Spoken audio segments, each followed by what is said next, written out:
Hello everyone. Today we're talking about how to install a 12-volt USB outlet. First, make or find a 1 1/8 inch hole. You can use a 1 1/8 inch drill bit to make a hole. You can replace an unused car cigarette lighter or motorcycle inhaler socket since they are standard size. Please note that if there are FM radios or other devices nearby, keep a little distance from them to reduce electronic interference, at least 12 inches. Second, push the 12-volt USB outlet into the dash and screw the ring tightly. Use the square plastic panel if necessary to make it look nicer. Third, wire the spade connector to the DC power with an inline fuse.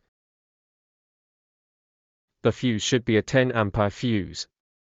It needs 12-volt or 24-volt DC power but can work between 11 volts and 30 volts.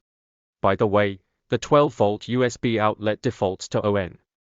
You can choose the vehicle's ACC or motorcycle's key switch as the power positive so that when you start the engine, the USB charger turns on automatically.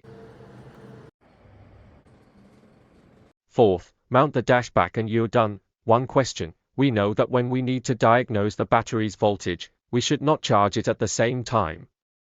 Does anyone know why? Let's talk about it next time.